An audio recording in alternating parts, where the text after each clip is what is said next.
Kellogg's Pep, the super delicious cereal, presents The Adventures of Superman. Faster than a speeding bullet. More powerful than a locomotive.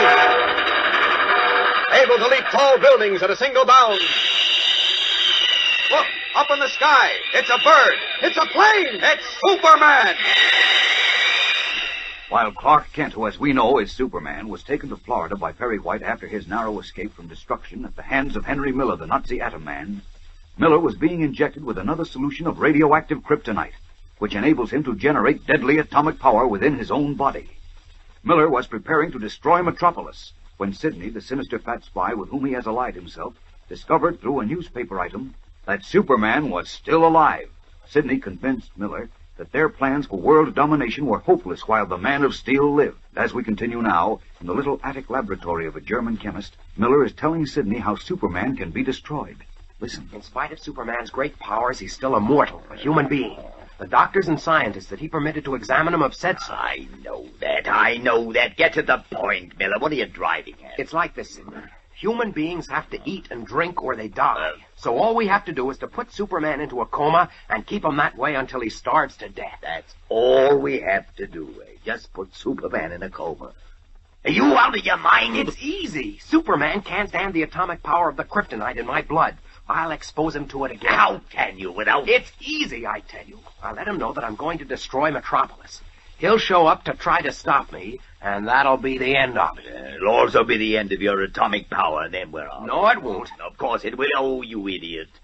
Wasn't it exhausted after your last fight with Superman? Yes, but I exhausted it the last time because I kept trying to finish Superman after he was unconscious. This time I won't do that. As soon as he loses consciousness, I'll stop.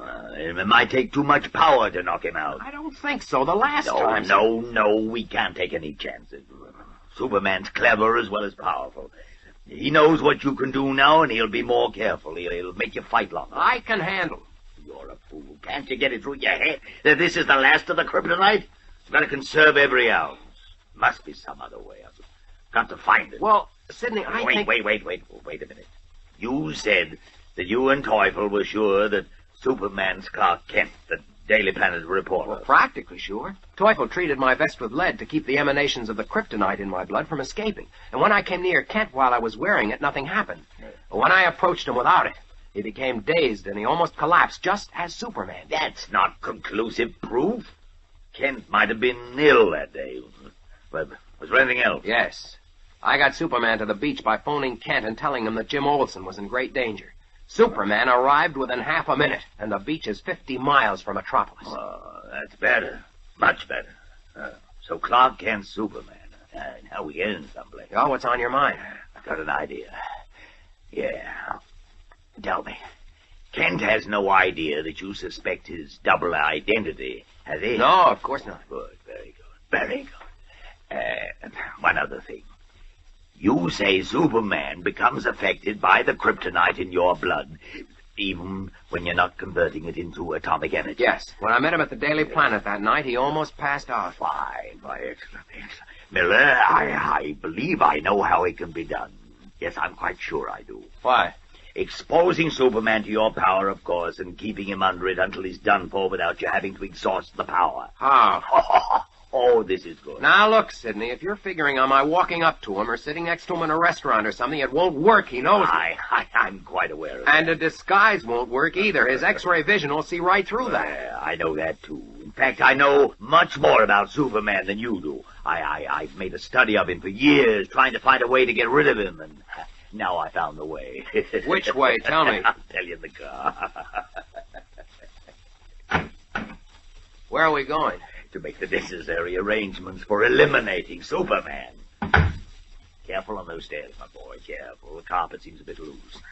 Can't afford to have anything happen to you now, you know. There are millions at stake, millions. And oh, how I love money. His fat body shaking with greedy laughter, Sidney leads the Atom Man from the attic laboratory. Meanwhile, having arrived at a small hotel on the Florida coast with Perry White, Superman, in his guise of Clark Kent, immediately retired to his room, where he fell into a deep, dreamless sleep. Late the following morning, when he joined his editor on the sunny breakfast terrace overlooking the sparkling blue ocean, his step was firm, his eyes clear, and the heavy numbness which had clouded his mind since his encounter with the Atom Man was gone. Good morning, Chief. Well, good morning, Cat. Say, you look fine, like your old self. How do you feel? Oh, in the pink, as Jimmy would say. I never saw anyone make such a speedy recovery. Why, you're a new man. Yes, but I'm still worried. Now, none of that. No worries. No thinking about the office or anything else for 2 weeks. 2 weeks? Are you kidding? I certainly am not. I arranged for both of us to be gone for 2 full weeks. Oh, you did? We're just going to fish, swim, lie in the sun, eat, and sleep. Now, how's that sound to you, huh? Sounds fine, but did you arrange it with the Atom Man, too? Huh? With the what? Henry Miller, the Atom Man. Henry Miller, Now, look here, Ken. Don't go off on that subject again. That's what made you sick. It made me sick, all right, but not in the way you think. What do you mean? There's no such thing as an Atom Man. Miller's a dirty Nazi, all right, but don't... No, Chief, please. Well, now, look, Ken.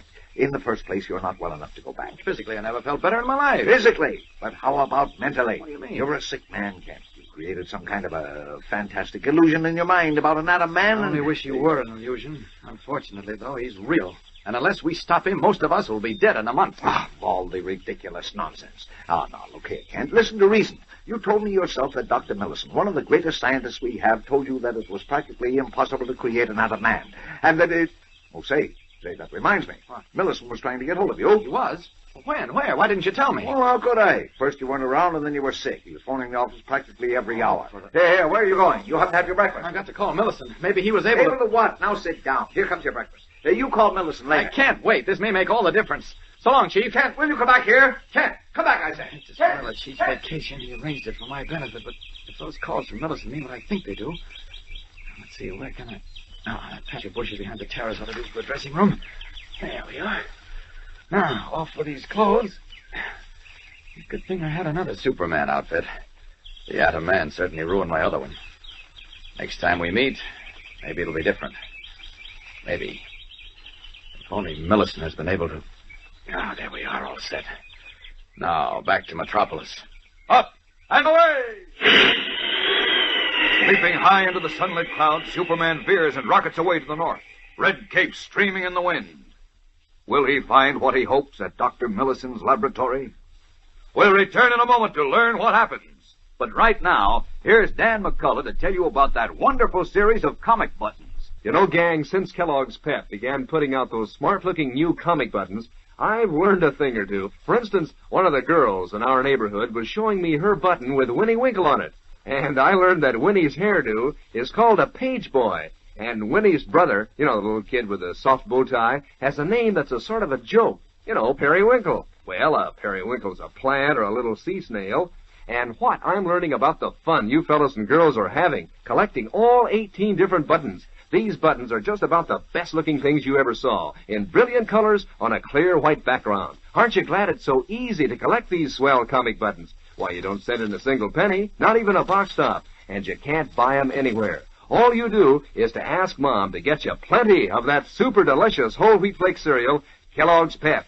Inside every package, there's an exclusive prize, one of these swell new comic buttons, or a military insignia or warplane button. It's your prize from P.E.P. Pep, made by Kellogg's of Battle Creek. Now back to the adventures of Superman.